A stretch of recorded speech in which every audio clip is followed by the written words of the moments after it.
Good morning. Welcome to NewsWire on SportsGrid as we get ready for a big weekend of college basketball action, NBA, and, of course, spring training, baseball, hockey deadline as well. A lot going on. Got the Classic going on right now in Orlando. Golf tournament underway. The PGA Tour, of course, is there. We'll get an update on the leaderboard as we continue. Jim Gazzale joins us from Legal Sports Report. We've got guest contributors today from Sporting News. In addition, we check in on the NASCAR circuit with Jim Sanis. He'll join us in about 40 minutes from now. It's been a while since Jim's been on the show.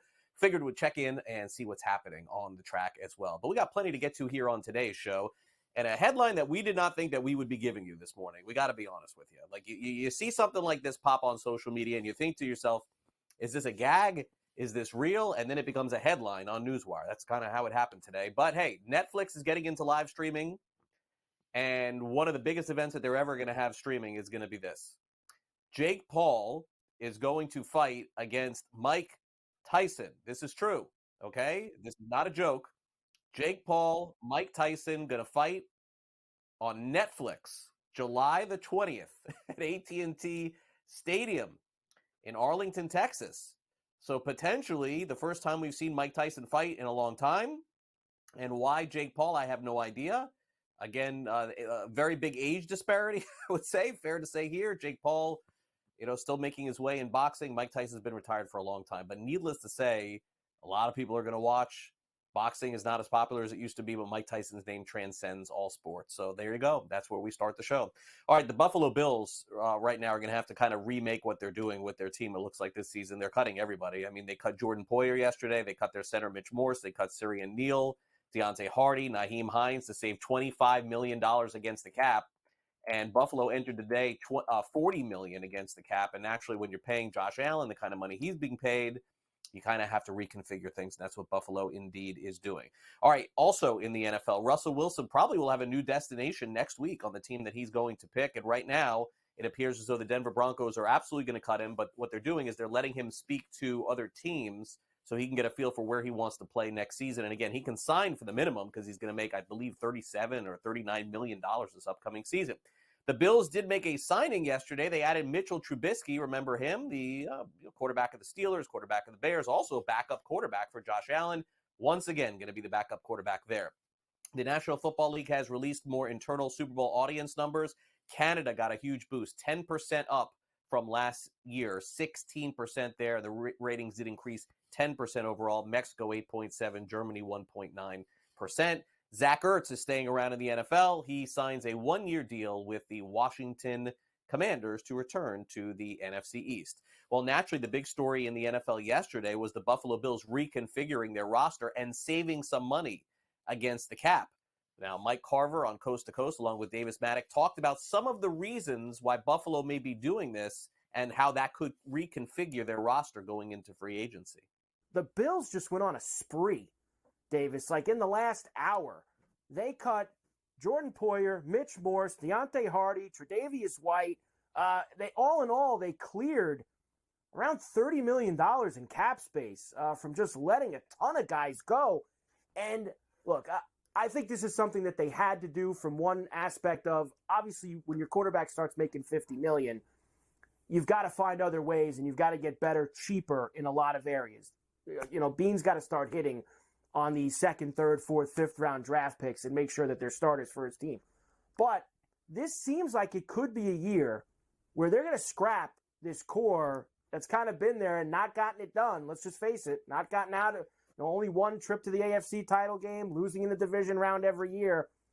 And whether you want to call it a rebuild or a bridge year, they're going to try to clear some cap, maybe let Allen be superhuman and just squeak him into the playoffs, and try to get that next group that's going to be with Allen to make another 3 or 4 year push. I think that strategy is actually probably fine, right? Because the whole thesis around the team is all these other tertiary pieces don't matter that much anyways, because at the end of the day, it all just comes down to how good does Josh Allen play. Like, Josh Allen doesn't get knocked off his spot on that 3rd and 8, throwing that pass to Khalil Shakir in the end zone. Whole different conversation we're having, right? Last couple months. Like, the margins are that thin. I completely agree with all the analysis that, like, if Josh Allen didn't happen to be playing in the same league as Patrick Mahomes, I think things would be a lot different for him. So why overpay to keep these vets around, right? Like, get out with the old, in with the new, try and save as much money as you can. Don't pay Gabe Davis like even paying Dawson Knox last offseason, right? Big mistake. Not something that they should have done. Like, they should have just let him walk, redid that position, like just kind of figured it out on the fly. Frel Coast to Coast back in the house, 3 o'clock Eastern today. Make sure you check that out. All right, let's get to college hoops from last night. Congrats to Tennessee. They're closing in on a number 1 seed in the NCAA tournament. They win the SEC regular season title. They defeated South Carolina last night, 66-59. What a great season it has been at Rocky Top. Number 1, Houston also closing in on a number 1 seed. They defeated UCF, clinches the share of the Big 12 title. Brian Dutcher, what a great job he's done at San Diego State, getting them to the national championship and winning last year. He gets a contract extension. They're 22-8 on the season. And Mike Woodson, after a big win last night, by the way, for Indiana on the road at Minnesota, he's going to return as the Hoosiers head coach in 24-25. In the NBA, a big story in terms of injury yesterday, and no word yet how long Karl Anthony Towns is going to be out, but he has a torn meniscus in his left knee, and this is a huge player potentially for the playoffs that they're absolutely going to need. Ben Simmons out for the season. We've done this a few years in a row. He's going to consult a nerve specialist. We'll see how that goes. Evan Mobley out a week with a sprained left ankle. He injured it in that game between Boston and Cleveland. And Zion Williamson, interesting yesterday, says that if he's asked to participate in the All-Star game, well, then he will participate in the slam dunk contest. Zion's having a good year, 22 points, 5 assists. But Zion, still rising to those expectations that we had of him a few years ago. All right, let's get to the latest in sports wagering. We've got some numbers here and some news. Maryland, 6 casinos reported gaming revenue of $1.592 million in February. So this is about up 1% on a year-to-year basis. And the revenue states that MGM National Harbor recorded a 1.9% increase. Live Casino Hotel, 6.5% increase. Horseshoe Casino was an 8.2% decrease, and Hollywood Casino Perryville was a 1.4% increase, which sort of led to some of those numbers. But overall, the numbers are up in Maryland, just not as significant maybe as some would think. Rhode Island is announced to become the 7th state to have iGaming in the United States. So Rhode Island, sports betting on iGaming, it is alive and well in Rhode Island. Mike Trout yesterday hit his first home run of the spring. It was a grand slam against the Oakland Athletics. Carlos Rodon pitched yesterday his second Grapefruit League start. He's in line to start the season with the Yankees and gave up 2 home runs. He threw 60 pitches. We'll be back and discuss more college hoops next with Mike DeCourcy. Don't go away.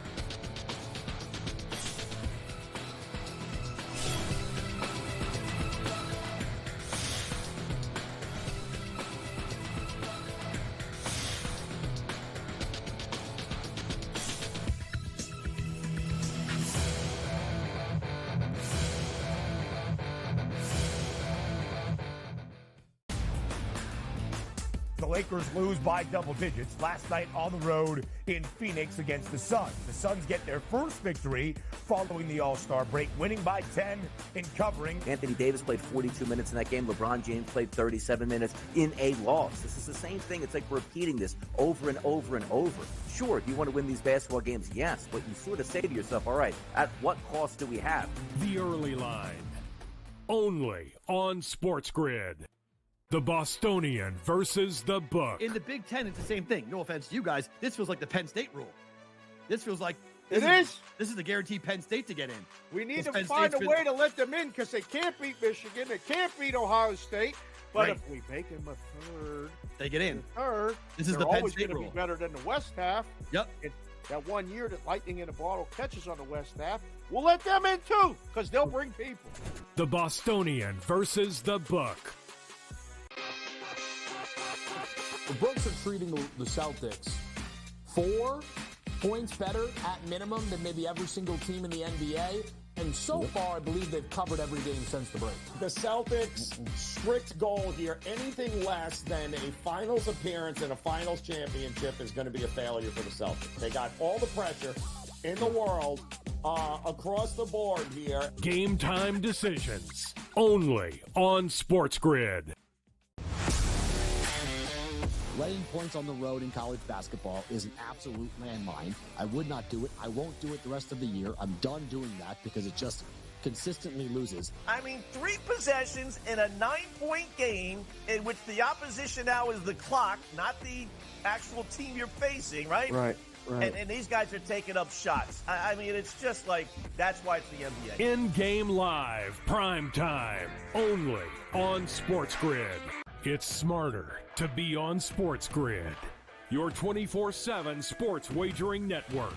The early line. Magical and historic season in Lincoln, Nebraska continues. He is the best player in the NBA, but also in the biggest moments where the national media is watching. NewsWire. Something that we have never seen happen before with one of the iconic coaches in the game. Pharrell coast to coast. The team covers. It's automatic.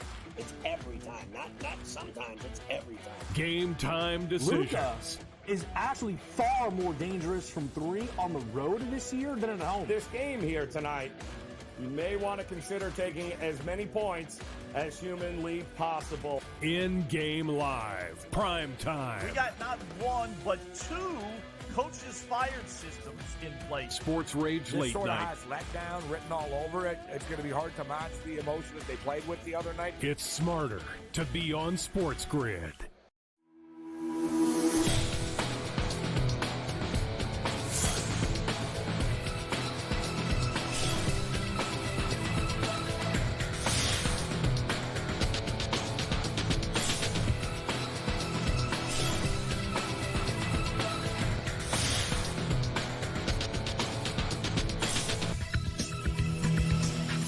Welcome back to NewsWire here on SportsGrid. Michael DeCourcy is going to be very busy over the next month or so. We've got conference championships coming up, the NCAA tournament. He'll be all over SportsGrid talking about it as he is here with us on NewsWire. Mike, great to have you back here on the show, and March Madness is almost upon us. It is. You can tell there are bags under my eyes. That's how you know. You look good to me. Didn't know that. All right. Let's get it. Before we get into the recaps and preview some of the games tonight, let's talk about this revelation that came down, honestly, about a month ago, where Dartmouth essentially is like, let's unionize college sports, or at least let's unionize our athletes. And the vote was 13-2 following the NLRB regional director vote. And I would ask you, is this the beginning of what we're going to see in the future for college sports, or do you think that Dartmouth is an outlier among the rest of the universities? I think that it probably happens at some point, and I don't know.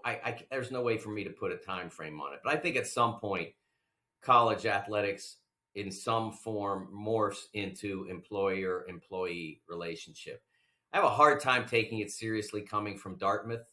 If this had been Alabama football, I could totally understand. But Dartmouth literally draws 693 fans a game, and I say this without factual evidence, but also with no doubt. There are hundreds, if not thousands, of high schools that draw more than 693 fans a game for their boys and girls basketball teams. Hundreds, if not thousands. So where does this line get drawn, Craig? Who is a pro and who is not? If Dartmouth, which draws 693 fans a game to their home games and is essentially never on television, some Ivy League games are put on streaming, but their games are never on national television, and they certainly haven't flirted with the NCAA tournament in a very long time. So I don't understand what makes them professional. What about their participation is professional at all? There are athletic programs throughout the country, men's, women's, that generate millions in revenue, but this isn't one of them. Yeah, I don't know exactly how this is going to work out, but I would say, Mike, that if any other college follows suit to Dartmouth, I think we have a much bigger story on our hands. So I guess this is a wait to see kind of deal. All right, the NCAA tournament, we're getting closer to sort of figuring out who the top seeds are going to be. You know what's interesting is I think the tournament, once again, Mike, is probably going to be upside down, but I feel really confident in the top 4 or 5 teams in college basketball, and especially after last night with Tennessee beating South Carolina and capturing the regular season SEC title, which really doesn't happen all that often, but congrats to them. Naturally, they end up winning 66-59. They're ranked number 4 in the country now. And my guess is they probably just need to win a game or two in that SEC tournament to lock down a top 4 seed. Although I guess it is fair to say Arizona's right on their heels too. If they were to falter, Arizona was to win, maybe they would move ahead. Yeah, for me, Arizona lost their number 1 when Tennessee won the SEC regular season by going to South Carolina on top of their wins last week against Auburn and Alabama. They have done an amazing job lately. I've liked this Tennessee team since Dalton Knecht emerged, not as a very good player, but as a legitimately great player. He changes their offense. And this is a team that has been defensively at or near elite for most of the time while Rick Barnes has been head coach. We're on close to a decade of that now. Defensively elite, but offensively often far from it. They had a really good offensive team with Grant Williams in 2019, and they were able to make the Sweet 16, but lost to Purdue there in a fabulous game. But they have struggled in the tournament since because their offenses haven't been able to generate buckets.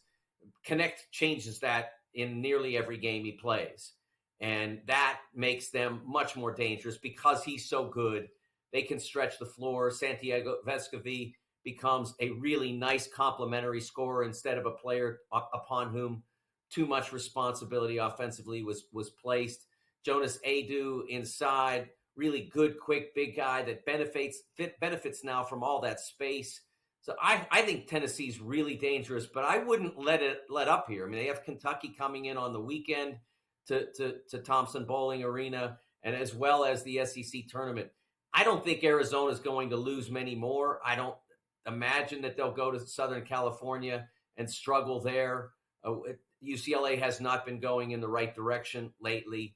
SC has not been going in the right direction for most of the year. And so I think Arizona wins there. And if they do what they should do in the Pac-12 tournament, I think there's pressure on on Tennessee and the SEC to at least make their final if they want to hold on to that 4th 1 seed. Okay, interesting. We'll follow that. Last night was a resounding win for UConn against Marquette, one of the marquee matchups over the last month or so. 74-67 was the final, the 2 versus the 8. UConn ends up covering. These lines, by the way, Mike, are incredible. I mean, like, every number is like right there. It's fascinating to see. Look, the Huskies have had a phenomenal year. You can make the case they're the best team in the country. Some people still think that. But big win for them last night against Marquette. Yeah, I do. If you want to use the word best, and they fit the category most easily, I think that Purdue is by far the most accomplished team. But this is a Connecticut team that has every element that is necessary to win a national championship. Really, the only thing going against them is that they did it a year ago, which amps up the target element a little bit. And also, you don't know how Donovan Clingan and Alex Caravan and Tristan Newton, who all won the championship a year ago, you don't know exactly how they view going for it again. It's just not easy to do. And it's interesting because this Connecticut team is different than many that have attempted to repeat. Most of those were relatively intact. This is a much different team. They returned 2 starters and 1 top reserve off the bench in Clingan, who was obviously a great player, but was playing behind an all Big East level player in Adama Sanogo. So it's a different team. And last night they played a different Marquette team with no Tyler Kolek. I thought that the Golden Eagles did a nice job being highly competitive against a great opponent. But without Tyler Kolek, Marquette's vulnerable. So they need him to get back healthy for whatever big games they want to win next week or the week after. Yeah, let's move ahead to tonight's game, as you mentioned, with Arizona on the road at UCLA. I mean, Mike, you pretty much laid the groundwork for this game. It sounds like you think that the Wildcats will win. Will they win by more than 8.5? That is the point spread tonight with a total of 146.5. And that says a lot about where UCLA has gone in the last 2 weeks or so, because they were trending toward the kind of team that could take Arizona out at home. And then they lost close to Utah and have not really had the same spark since. That's a big number on the road. And UCLA did play them really well in Tucson when they were on the ascent, when the Bruins were on the ascent from their tough start. It's hard for me to see UCLA playing at a high level, but we've seen them turn around in the past. It's the kind of game I don't like to give 8.5 points on the road to anybody. Yeah. Real quick, let's take a look at the odds to win the championship. I think the disparity here, Mike, is really interesting because after Arizona, you really can get good odds on any other team to win the national championship. And North Carolina's 23-1. The rest of the teams are 12-1 and under. Why do you think there's such a big gap between Zona and everybody else? Because I think those 5 teams have really separated themselves in a way, and Carolina has shown some vulnerability. But I think there's value there in Carolina. I think they certainly have the components to win it. I think the one team whose odds on that board I don't quite buy are Houston's. I love that team, but I don't see a champion when I look at them. If they win it, it'll be much different than any that I've seen. All right. Thanks, Mike, for coming on the show.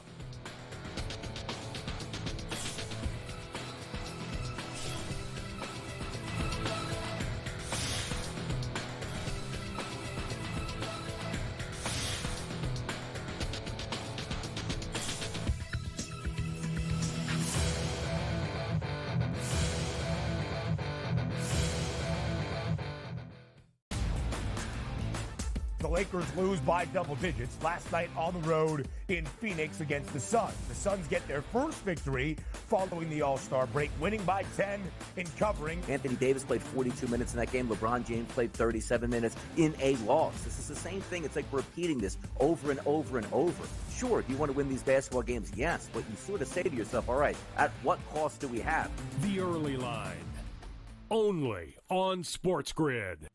The Bostonian versus the Book. In the Big Ten, it's the same thing. No offense to you guys. This feels like the Penn State rule. This feels like this is the guaranteed Penn State to get in. We need to find a way to let them in because they can't beat Michigan. They can't beat Ohio State. But if we make them a third, they get in. This is the Penn State rule. Be better than the West half. Yep. That 1 year that Lightning in a Bottle catches on the West half, we'll let them in too because they'll bring people. The Bostonian versus the Book. The books are treating the Celtics 4 points better at minimum than maybe every single team in the NBA. And so far, I believe they've covered every game since the break. The Celtics' strict goal here, anything less than a finals appearance and a finals championship is going to be a failure for the Celtics. They got all the pressure in the world across the board here. Game time decisions, only on SportsGrid. Laying points on the road in college basketball is an absolute landmine. I would not do it. I won't do it the rest of the year. I'm done doing that because it just consistently loses. I mean, 3 possessions in a 9-point game in which the opposition now is the clock, not the actual team you're facing, right? Right. And these guys are taking up shots. I mean, it's just like, that's why it's the NBA. In-game live, prime time, only on SportsGrid. It's smarter to be on SportsGrid, your 24/7 sports wagering network. The early line. Magical and historic season in Lincoln, Nebraska continues. He is the best player in the NBA, but also in the biggest moments where the national media is watching. NewsWire. Something that we have never seen happen before with one of the iconic coaches in the game. Pharrell, coast to coast. The team covers. It's automatic. It's every time. Not sometimes. It's every time. Game time decisions. Luka is actually far more dangerous from 3 on the road this year than at home. This game here tonight, you may want to consider taking as many points as humanly possible. In-game live, prime time. We got not 1, but 2 coaches fired systems in place. Sports Rage Late This sort of Night. has letdown written all over it. It's going to be hard to match the emotion that they played with the other night. It's smarter to be on SportsGrid.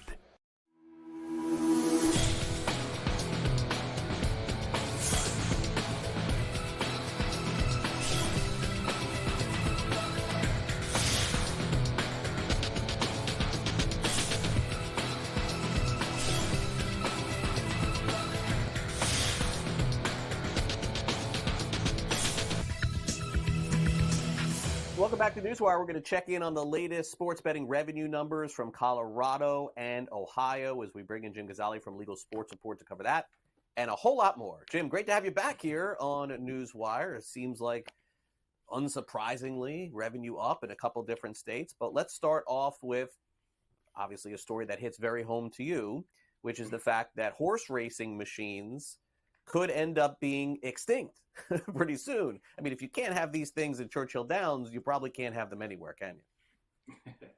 Yeah, thanks for having me on again, Craig. So these historical horse racing machines were recently ruled unconstitutional in Louisiana, and there's a couple of states where these are legal. This was a little bit of an interesting story last week out of Louisiana, where the judge, like I said, ruled that these machines are unconstitutional. And the reason was, I guess first, what are these HHR machines? They're essentially slot machines that use past horse races to, kind of wager with. To the unsuspecting eye, basically a slot machine, but they fall in a lot of states under parimutuel law, which means that they're taxed and regulated a bit differently than your typical slot machine. So in Louisiana, a group of voters were arguing that they should be illegal, saying that they're not covered under the state's constitution, considering these HHR machines as a new form of gambling, which would have required all of the parishes or counties, if you will, in Louisiana to hold a local vote whether or not to authorize these machines, much like they did with sports betting a couple of years ago.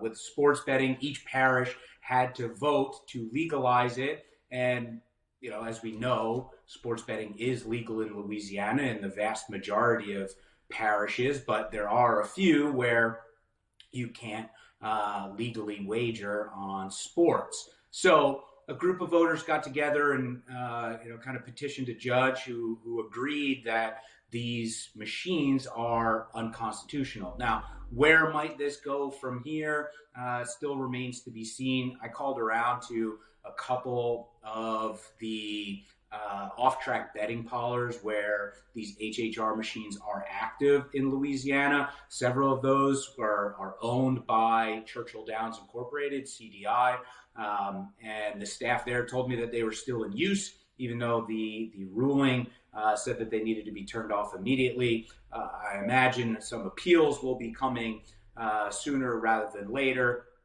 So it still remains to be seen what the next steps here are. But just to kind of put a bow on this, just specific to Louisiana, like you said, in Kentucky, the HHR machines are huge business. They help fund the overall horse racing ecosystem there, and quite popular with the public, quite popular with lawmakers. So if I had to venture a guess, I doubt we see any movement elsewhere outside of Louisiana on this topic, but we'll see how this goes in Louisiana with those HHR machines being ruled unconstitutional a couple of weeks ago. But we'll see where it goes from there. Okay, and the good news is that we go from a potential removal to an increase, and we've got that going on in Colorado and Ohio. So let's start first with Colorado. I know you're bringing us some numbers in terms of revenue from January of this year, 2024. What do they say? Yeah, like we kind of talked about a lot through the fall, Craig, with most states around the country, just handle was kind of exploding, revenue was kind of exploding. Colorado kicked off 2024 with record revenue, $53.5 million for Colorado Sportsbooks in January, a new high.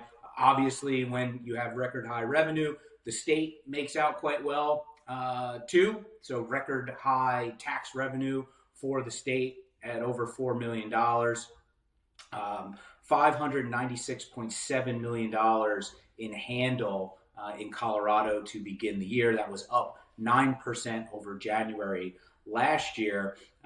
Couple of interesting things that I was able to kind of pull from the monthly report from earlier this week. $31.5 million in revenue for sportsbooks on parlays alone. And I know we've kind of joked about it a few times here, Craig, over the last couple of months, just how profitable those, multi-combo bet wagers are for players, obviously, and for the sportsbooks, just really padding the bottom line. So that made up a large portion of that record high revenue. Also, interestingly enough, basketball, the top most popular sport for Colorado bettors in January. Obviously, we've talked about this too, Craig, where you have a solid local team driving a lot of wagering, like you have the Nuggets there in Denver. And we did see over the course of last year, overall, dollars to dollars, basketball was more popular than NFL football in terms of overall handle, which is pretty unique. So a couple of interesting things coming out of Colorado in January. Like I said, at record high revenue, and basketball being more popular than the NFL, given the playoffs and whatnot for football. Yeah, always love to figure out the reasoning why some of these are going up. And I think our next story is even a little bit more fascinating, because in Ohio, my understanding is they're spending less money on promotions, which we've seen so much across the country, but yet the revenue is still very strong in Ohio. So that's a really good sign for them. Yeah, good sign for the sports books, certainly. And, the significant drop off in promotional spending in Ohio should really come as no surprise. If you recall, January 2023 was their launch month. So they just, all the sports books there just, pretty much unloaded as much money as possible. January of 23, they spent, or offered up, I should say, $320 million roughly in promotional spending. This past January 2024, just $40 million. And, again, like we saw handle and revenue in a variety of states kind of on the upward swing towards the end of last year, we also did see a lot of that promotional spending come down. So a lot of these apps now and these sports betting companies are really turning their attention to profitability for their shareholders, obviously. So really no surprise that the promotional spending in Ohio would come down so significantly year over year, given that January 2023 is when they launched. The revenue in January for Ohio sportsbooks, $113.2 million, is the first time going over $100 million since that launch month last January. $786.8 million in overall betting handle. And, again, we like to kind of see how these states are trending. And I feel like Ohio is fairly strong, considering the year over year figures, obviously down given that they launched at the beginning of last year with, over $1 billion in wagering. You also have to factor in too, you have Kentucky now, which borders Ohio, that has legal online and in-person wagering. I don't expect that took a serious chunk of it, but definitely played a little bit of a role in that as well. So, as I was just mentioning, we kind of got through the fall and we saw some larger states, New York, New Jersey, Pennsylvania, all sort of kind of rising in unison. It'll be interesting to see how this first quarter of the year goes with a lot of these states that we've been following very closely, and just kind of see how they progress here over the next couple of months. With, you have North Carolina coming online here on Monday. So again, we're just kind of tracking to see how these states are going into the new year after, for what was really a rather successful end to 2023 for a lot of these markets. Yeah, and I know that next week, very big week here on SportsGrid. I know for you guys as well, over at Legal Sports Report with North Carolina coming online. I'm sure that you're getting all geared up for that. Yeah, plenty of content on LegalSportsReport.com. Like you said, North Carolina launches on Monday. That sort of registration period for folks to sign up for those North Carolina sports betting apps is open and available now. So, obviously a lot of excitement for us at LSR, for you guys at SportsGrid. So just looking forward to North Carolina coming online here in the next couple of days. All right, Jim. Well, have a good weekend. I'll see you back here next week. We'll talk about it. All right. Thanks, Craig.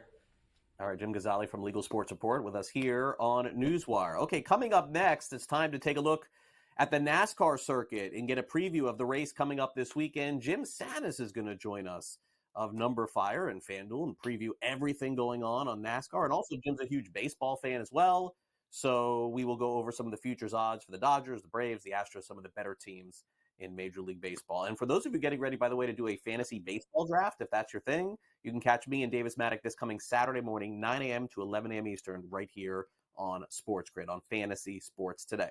So we'll be right back after these quick messages, previewing baseball and a little NASCAR too. Don't go away.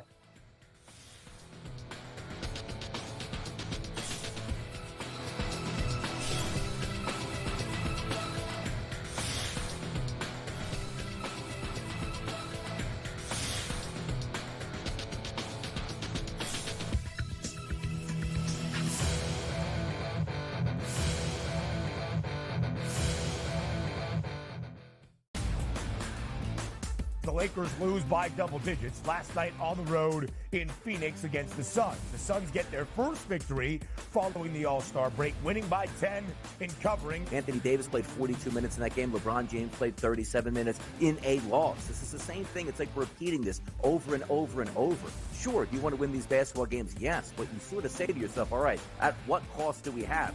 The early line, only on SportsGrid.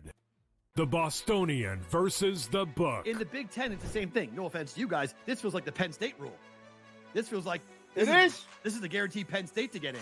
We need to find a way to let them in because they can't beat Michigan. They can't beat Ohio State. But if we make them a third, they get in. Third, this is the Penn State rule. Be better than the West half. Yep. That 1 year that Lightning in a Bottle catches on the West half, we'll let them in too because they'll bring people. The Bostonian versus the Book. The books are treating the Celtics 4 points better at minimum than maybe every single team in the NBA. And so far, I believe they've covered every game since the break. The Celtics' strict goal here, anything less than a finals appearance and a finals championship is going to be a failure for the Celtics. They got all the pressure in the world across the board here. Game time decisions, only on SportsGrid. Laying points on the road in college basketball is an absolute landmine. I would not do it. I won't do it the rest of the year. I'm done doing that because it just consistently loses. I mean, 3 possessions in a 9-point game in which the opposition now is the clock, not the actual team you're facing, right? Right. And these guys are taking up shots. I mean, it's just like, that's why it's the NBA. In-game live, prime time, only on SportsGrid. It's smarter to be on SportsGrid, your 24/7 sports wagering network. The early line. Magical and historic season in Lincoln, Nebraska continues. He is the best player in the NBA, but also in the biggest moments where the national media is watching. NewsWire. Something that we have never seen happen before with one of the iconic coaches in the game. Pharrell coast to coast. The team covers. It's automatic.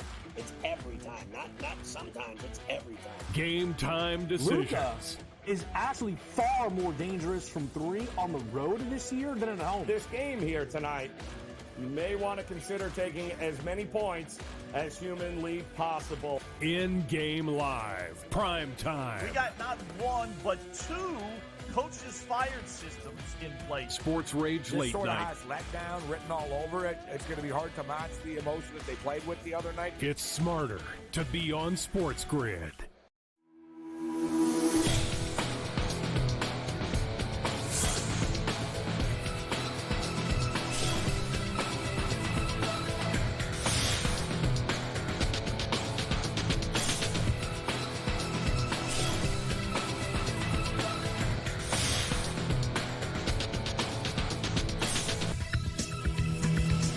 Welcome back to NewsWire. It's been a bit since we've checked in with our friend Jim Sanis of Number Fire and FanDuel as he previews the NASCAR circuit like nobody else in the industry. So we're going to do that. But before we do that, we'll get into some baseball and talk about some other topics as well. Jim, great to see you. Great to have you back. It's too late, I guess, to wish you a Happy New Year. I think it has been that long since we've chatted. How are you?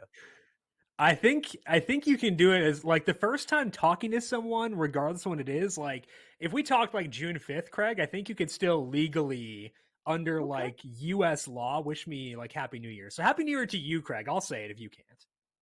All right, fair enough. Back at you, Jim. Back at you. High fives across the board.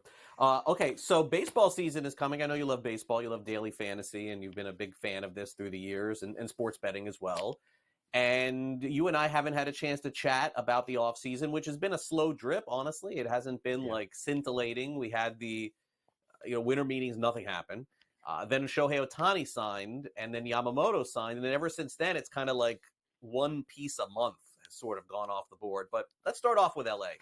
Not only did they get Ohtani and Yamamoto, and they made the Tyler Glasnow trade, they also got Teoscar Hernandez in the offseason. So their win total is 103.5. Jim, as long as I've been doing this, I don't ever remember a total being this high.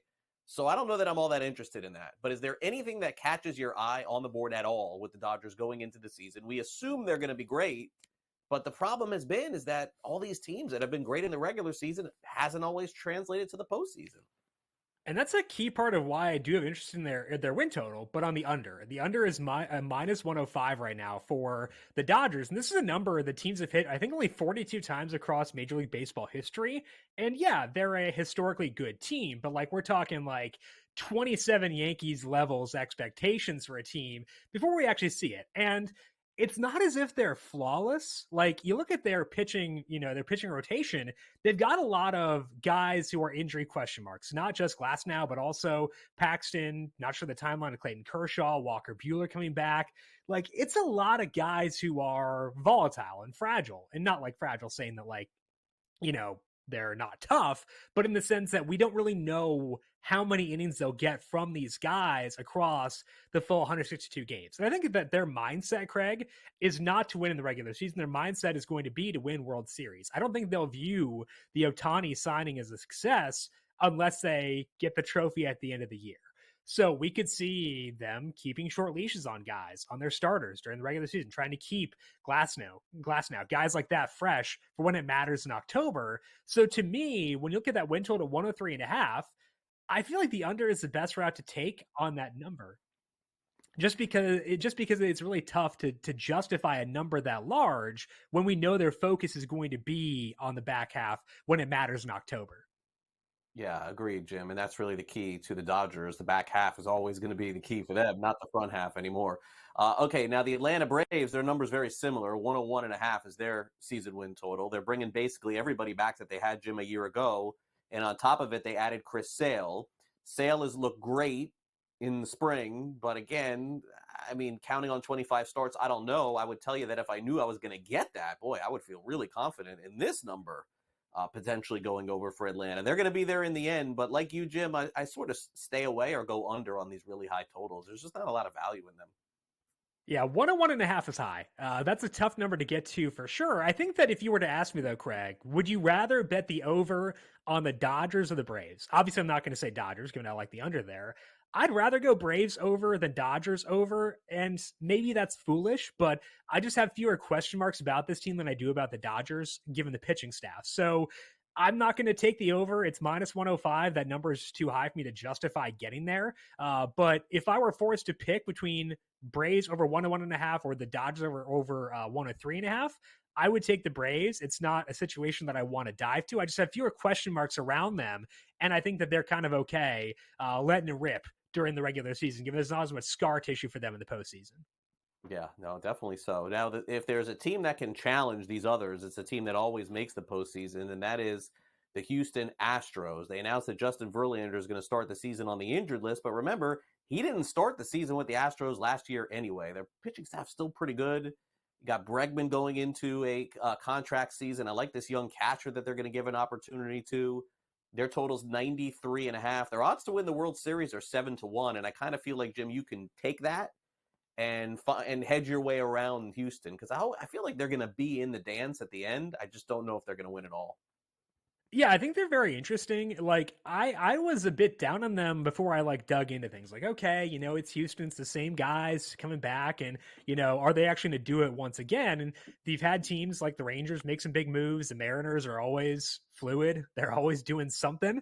So it was like, okay, can I justify looking elsewhere in the AL West? And I couldn't. I tried to justify betting someone else to win the AL West, and honestly, I couldn't find a good enough reason to go away from the Astros. Now, the Astros, it's a tough number to get to for them as well, but I think that I have enough faith in them, Craig, to talk myself out of betting someone else to win this division. The Astros right now, minus 105 to win the AL West at FanDuel Sportsbook. I think that's appropriate. It's not a value, so I'm not betting it, but it's appropriate given that lineup, despite the fact it feels stale given they've had those guys for so long, but it's still really good and still has untapped potential should some of those guys get back to what they were at their peak. And like you said, some young guys too, who could round in form, not just the catcher, but also Hunter Brown. I think that he showed some flashes last year too. So I think overall the Astros are good enough to scare me off of betting the Rangers or Mariners to win this division, but not quite enough to buy in the Astros at minus 105. Yeah, it is an important year, I think, for Seattle in particular to show a little bit more. Texas, coming off a World Series, you kind of get carte blanche for a year, it feels like in baseball, or a couple. All right, well, speaking of World Series, the Yankees are just waiting. I don't know, how long is it going to be, Jim, before they win another World Series? I'm not sure. But yet, every year on the sports books, they're going to just put that total up so high because they know that people just love betting on those Yankees. 94.5 is their season win total. I get it. Their offense is better. They have Juan Soto. Rodon is pitching now. I don't know, Jim. I'm kind of feeling similar to where we were a year ago. And, good team, but not great team. It's like I feel like if there were not pinstripes on those jerseys, this number would be like 88, 89. But it's the Yankees. And I think the other issue with that is this division is loaded. 1 through 4, they're kind of insane. You've got the Orioles, who really surprised last year. Now have Corbin Burns, potential money in the bank too for them to add someone else before we get to opening day. You got the Blue Jays; they're always kind of lurking. They're always kind of there. So that's another team to consider as well. And then I like the Rays. Honestly, I know that they struggled the back half of last year, but what they did in the first half still matters, and I want to factor that in still. So honestly, looking at the AL East, I think the Rays are pretty live at plus 650 to win that division, and that means that I'm probably below on the Yankees as well, as you mentioned. Now, Soto is such a fun addition to this team, given the swing that he has, given the composition of that park. He could be really fun, but is that enough to make them the powerhouse they're projected to be in this year, given how tough that division is? So yeah. I think the Yankees a bit overvalued in the market right now. I like the Rays to win the AL East at plus 650. I think that's a good number on a team that still has a lot of good pieces, and we've kind of forgotten that because of the way things ended for them down the stretch last year. Yeah, let's now talk.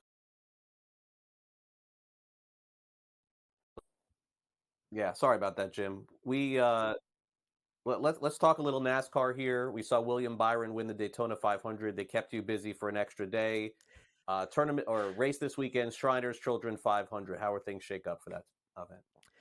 Yes, they're in Phoenix for this race. It's the first time they've used their new short track package where they've got this short spoiler, new diffuser on the back, and that should hopefully make racing a bit more competitive. And the fun thing, Craig, is that the team that's dominated recently has been Hendrick Motorsports, but they weren't as good on short flat tracks second half of last year as they were in the first half of the year. So I think there's a lot of vulnerability at the top. Kyle Larson's the favorite to win a FanDuel Sportsbook.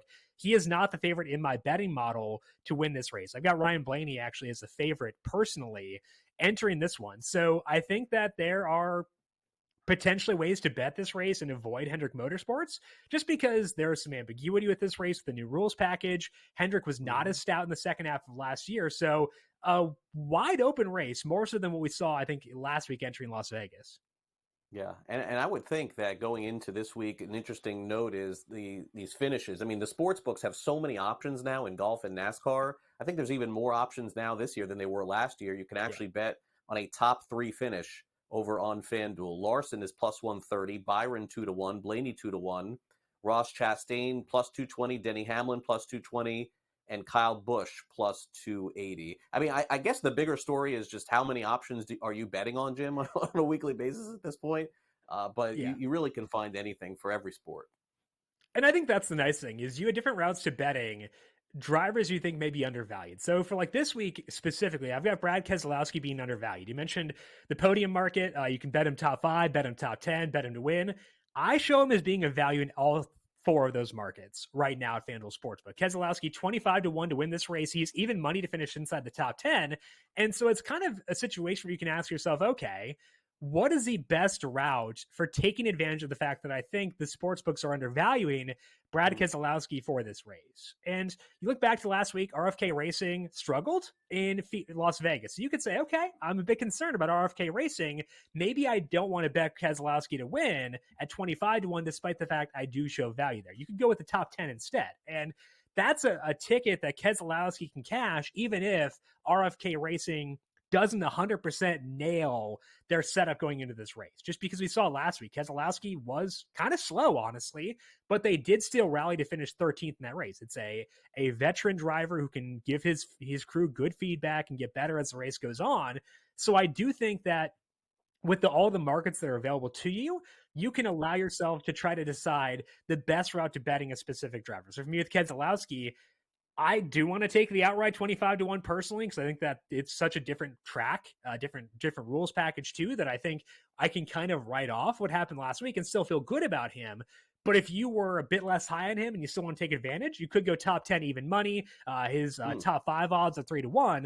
I think both those are good bets given the speed Keselowski showed last year and the fact that he's a driver who's a bit undervalued right now, just because of the fact he's had a pretty long winless drought right now.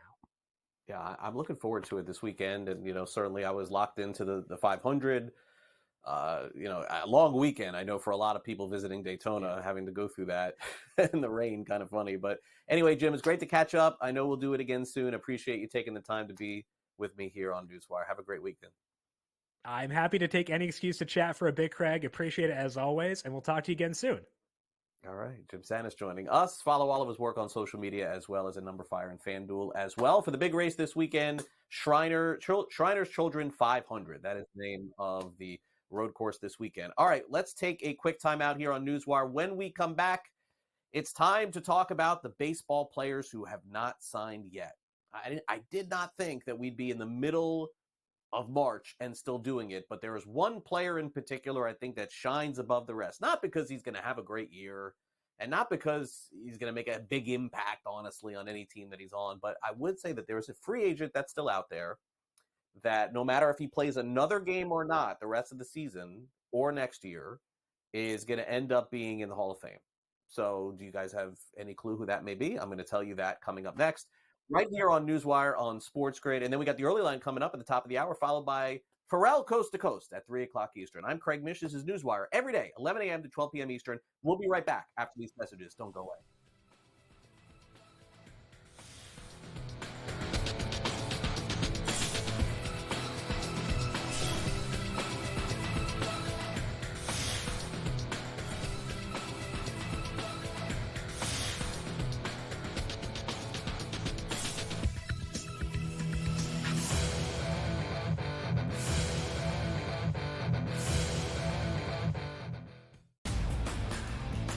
The Lakers lose by double digits last night on the road in Phoenix against the Suns. The Suns get their first victory following the All-Star break, winning by 10 and covering. Anthony Davis played 42 minutes in that game. LeBron James played 37 minutes in a loss. This is the same thing. It's like repeating this over and over and over. Sure, do you want to win these basketball games? Yes, but you sort of say to yourself, all right, at what cost do we have?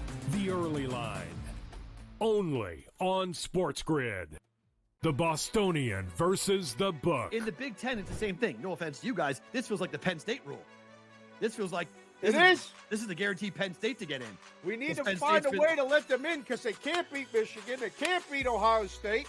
But if we make them a third, they get in. Third, this is the Penn State rule. Be better than the West half. Yep. That 1 year that Lightning in a bottle catches on the West half, we'll let them in too because they'll bring people. The Bostonian versus the Book. The books are treating the Celtics 4 points better at minimum than maybe every single team in the NBA, And so far, I believe they've covered every game since the break. The Celtics' strict goal here, anything less than a finals appearance and a finals championship is going to be a failure for the Celtics. They got all the pressure in the world across the board here. Game time decisions only on SportsGrid. Laying points on the road in college basketball is an absolute landmine. I would not do it. I won't do it the rest of the year. I'm done doing that because it just consistently loses. I mean, 3 possessions in a 9-point game in which the opposition now is the clock, not the actual team you're facing, right? Right. And these guys are taking up shots. I mean, it's just like, that's why it's the NBA. In-game live, prime time, only on SportsGrid. It's smarter to be on SportsGrid, your 24/7 sports wagering network. The early line. Magical and historic season in Lincoln, Nebraska continues. He is the best player in the NBA, but also in the biggest moments where the national media is watching. NewsWire. Something that we have never seen happen before with one of the iconic coaches in the game. Pharrell coast to coast. The team covers. It's automatic. It's every time. Not sometimes. It's every time. Game time decisions. Luka is actually far more dangerous from 3 on the road this year than at home. This game here tonight, you may want to consider taking as many points as humanly possible. In-game live, prime time. We got not 1, but 2 coaches fired systems in place. Sports Rage This late sort night. of has letdown written all over it. It's going to be hard to match the emotion that they played with the other night. It's smarter to be on SportsGrid.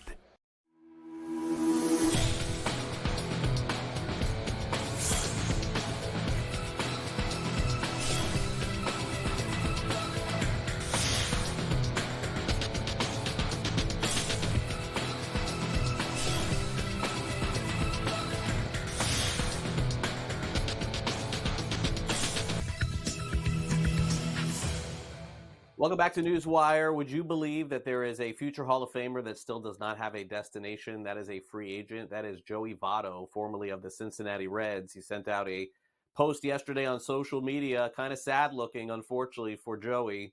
He has not been signed. There's still some other players that are out there that are not signed. I mean, this has been a drag of an offseason for some players, not to mention Snell, Montgomery's still out there as well, Adam Duvall, Robbie Grossman, I mean, Tommy Pham, a lot of players just can't get gigs. A lot of players are signing minor league contracts to play. I don't know what Votto's next step is or where his destination will be.